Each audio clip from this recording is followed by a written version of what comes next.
अरविंद केजरीवाल। धन्यवाद। वाह भाई वाह, सरस। તમારો આવો જ પ્રેમ અમને બધાને ગમે છે। આજના મંચ પર બધા ઉપસ્થિત દિલ્હીથી કેજરીવાલ સાહેબની ટીમમાંથી પધારેલા અખિલેશભાઈ ત્રિપાઠીજી, પોતે 3 ટર્મથી એમએલએ છે, સરકારમાં પણ કામ કરેલું છે એમણે। એ જ પ્રકારના મારા સાથી મિત્રો એવા આમ આદમી પાર્ટીના જિલ્લાના પ્રમુખ નિરંજનભાઈ વસાવા, સાથે અહીં મંચસ્થ ડોક્ટર દયારામભાઈ વસાવા, એડવોકેટ હરિસિંહભાઈ વસાવા, ઉપપ્રમુખ એવા દેવેન્દ્રભાઈ વસાવા, સાથે મહામંત્રી શ્રી અર્જુનભાઈ, સાથે મુસ્લિમ સમાજના અગ્રણી એવા ઇમ્તિયાઝભાઈ, સાથે ઉપપ્રમુખ એવા શૈલેન્દ્રભાઈ, જગદીશભાઈ, પ્રમુખ એવા ગિરધરભાઈ, મહિલા પ્રમુખ એવા વિદ્યાબેન, જિલ્લા પંચાયતના સદસ્ય એવા શકુંતલાજી, વર્ષાજી અને ખૂબ મોટી સંખ્યામાં અહીં ઉપસ્થિત થયેલા તમામ વડીલો, યુવાનો, માતા બહેનો, મંચસ્થ ઉપસ્થિત તમામ પંચાયતના સરપંચશ્રીઓ, એકવાર સરપંચો માટે જોરદાર તાળીઓ પાડી લો। બધી જ પંચાયતના મોટે ભાગના પંચાયતના સરપંચશ્રીઓ પણ ઉપસ્થિત છે, મીડિયાના મિત્રો પણ ઉપસ્થિત છે, પોલીસ અધિકારીઓ પણ ઉપસ્થિત છે। બધાને હું મારા નમન કરું છું, વંદન કરું છું। સાથીઓ, અહીંયા બેઠા બેઠા અમે સાંભળતા હતા અને મીડિયામાં પણ જોયું હતું, સાંસદશ્રીએ જે પ્રકારની નિમ્ન કક્ષાની ભાષાનો ઉપયોગ મારા માટે કર્યો છે, ત્યારે આ મારું અપમાન નથી, પણ જે જનતાએ 1 લાખથી પણ વધારે મત આપીને મને ધારાસભ્ય બનાવ્યો છે અને ધારાસભ્ય તરીકે મારું અપમાન એ કરે છે, પણ આ મારું અપમાન નથી, જેમણે મને ચૂંટીને ધારાસભ્ય બનાવ્યો છે આ સામે બેઠેલી જનતાનું અપમાન એણે કર્યું છે। એનો જવાબ અહીંયા મને જેટલા પણ સાંભળી રહ્યા છે, મારા વડીલો છે, સંતો મહંતો પણ બેઠા છે, મારા સરપંચશ્રીઓ છે, મારા અગ્રણીઓ છે, મારી માતાઓ છે, મારી બહેનો છે, બસ તમને વિનંતી કરું છું, આપણે એમની સામે એમના જેવા નથી બનવાનું, પણ આવનારી તાલુકા પંચાયત, જિલ્લા પંચાયતમાં એનો જવાબ આપણે બધાએ આપી દેવાનો છે। આપી દઈશું ને બધા? તૈયાર છો ને બધા? આપણા અપમાનનો જવાબ આવનારી તાલુકા જિલ્લા પંચાયતમાં ભાજપના નેતાઓને આપી દેવાનો છે।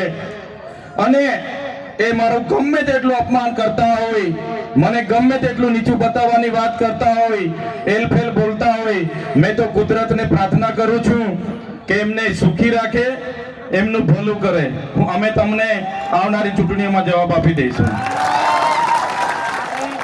સાથીઓ, આગળ ઘણા પ્રશ્નોની વાતો થઈ છે, સમસ્યાઓની વાતો થઈ છે, ત્યારે હવે આજનું ડેડિયાપાડા એ માત્ર ગુજરાતમાં ચર્ચિત નથી, તમારા બધાના આશીર્વાદથી આટલી નાની ઉંમરમાં મને ધારાસભ્ય બનવાનો તક મળી છે।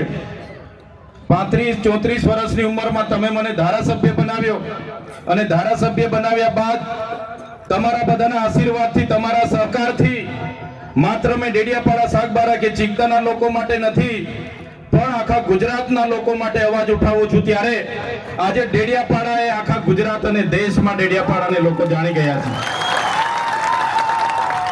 તમારો બધાનો એટલો બધો પાવર છે, તમારી બધાની એટલી બધી તાકાત છે કે આજે દેશના વડાપ્રધાનને ચૈતર વસાવાને ડરાવવા માટે ડેડિયાપાડામાં આવવું પડે છે। ડેડિયાપાડામાં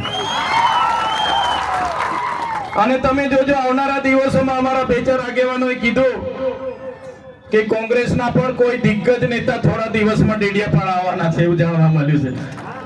અમે તો બધાને જ કહીએ છીએ, ભાઈ દેશના નેતાઓ તો બધા આવો જ, પણ અમેરિકાથી પણ ડોનાલ્ડ ટ્રમ્પને બોલાવવાના હોય તો બોલાવી લેજો, અમને કઈ ફેર પડવાનો નથી।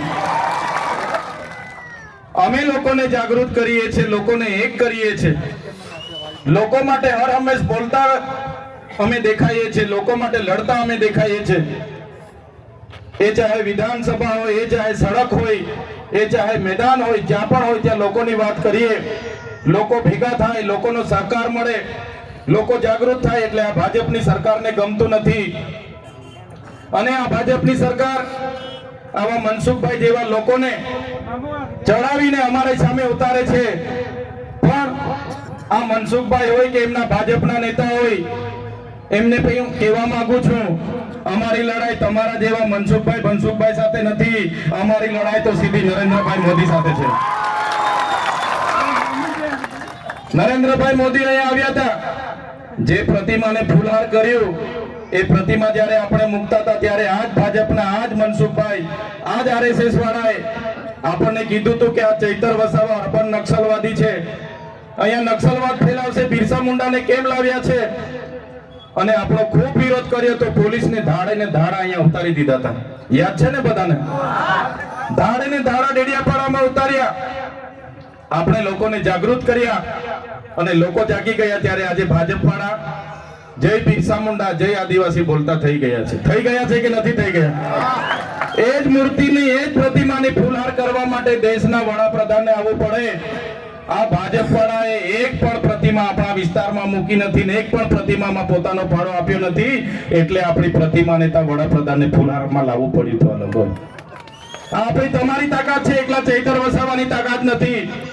ચૈતરભાઈ તો એક નાનો માણસ છે, એક સામાન્ય પરિવારમાંથી આવે છે.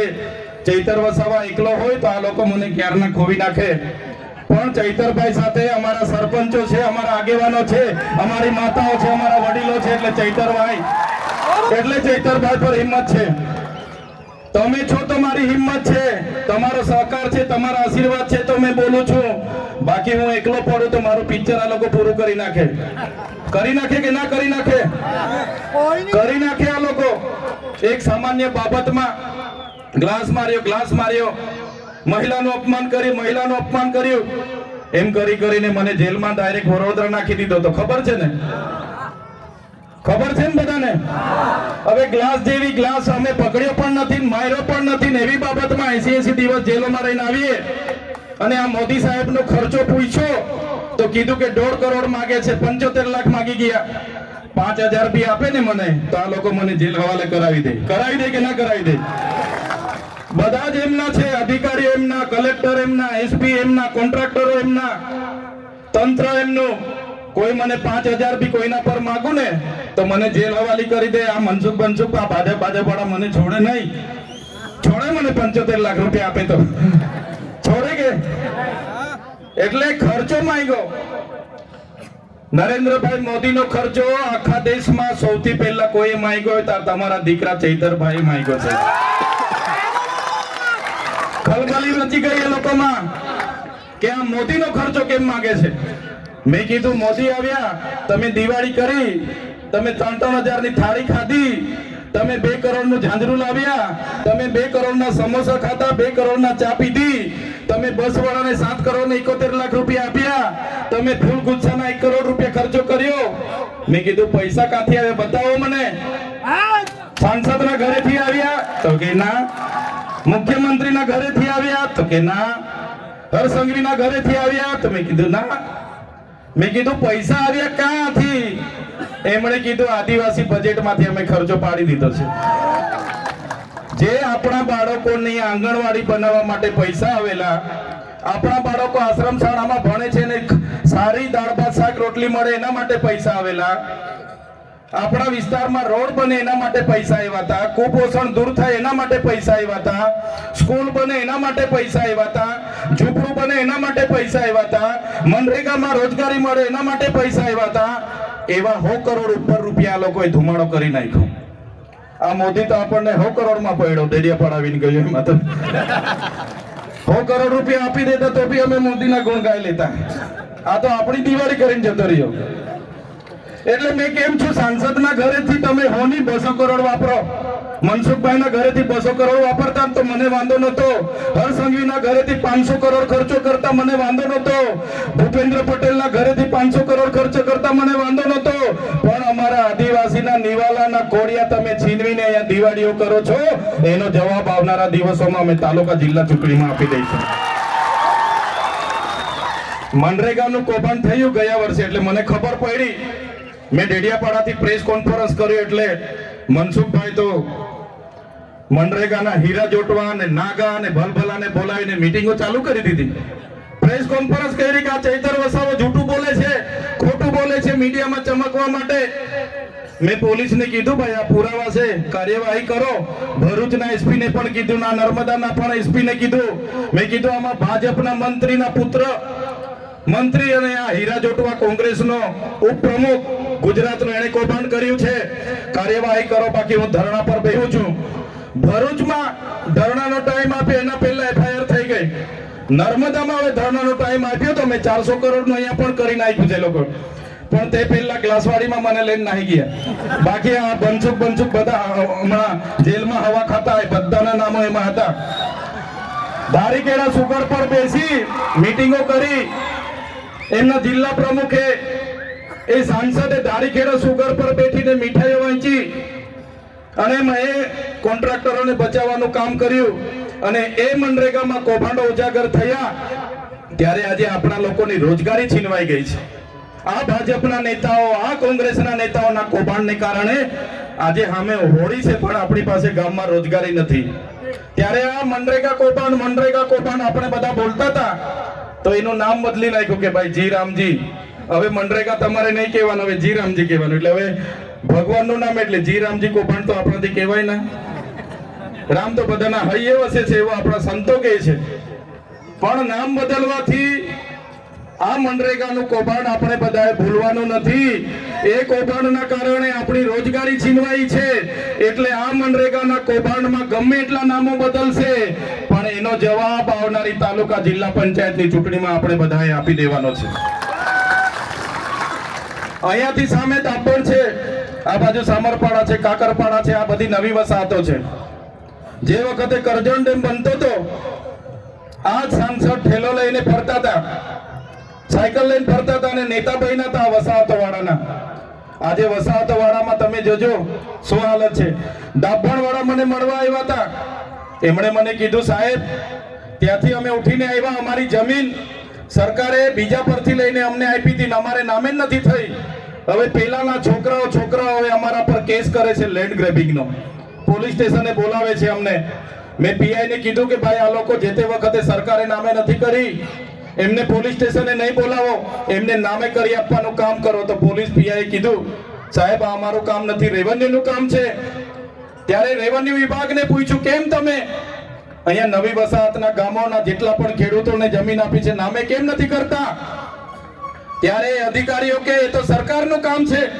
ત્યારે આ સાંસદને મેં કહેવા માંગુ છું, તમે આ નવી વસાહતના લોકો એ બધા જ તમને માને છે, એ બધા તમારા પર અપેક્ષા લઈને બેઠા છે ને તમે 7 વખત સાંસદ બન્યા છો છતાં નવી વસાહતના લોકોના પ્રશ્નોનું નિરાકરણ નથી લાવ્યા.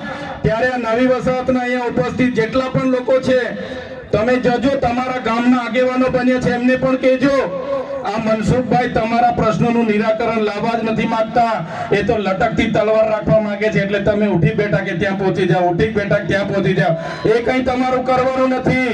આવનારી વિધાનસભામાં તમારા વતી આ તમારો દીકરો વિધાનસભામાં સરકાર પાસે આ કરજણ વસાહતો વાળાની જવાબ માંગવાનો છે. હમણાં જ મને અહીંયા મુનકાપાડાના એક આગેવાન અહીંયા અરજી આપી ગયા છે. અરજી આપી ગયા મને રમેશભાઈ ઉનિયાભાઈ કોટવાડિયા જંગલ ખાતાના અધિકારીઓ 2 દિવસ પહેલા બહુ માર્યો હોય મને હમણાં કહીને ગયા છે. ત્યારે અહીંયા જેટલા પણ લોકો ઉપસ્થિત છો સાંભળી લો તમે. હમણાં જ અમે ગેમલસિંહ દાદા સાથે વાત કરતા હતા. આપણા ગેમલસિંહ સાહેબને મેં પૂછ્યું કે તમે તો CPM માં બહુ સેવા આપી છે, અમારા વિસ્તારમાં તમે બહુ કામ કર્યું છે, અમારા લોકો પણ બધા અહીંયા ઉપસ્થિત છે. અને ગેમલસિંહ સાહેબે પણ કીધું કે તમારી વાત સાચી છે.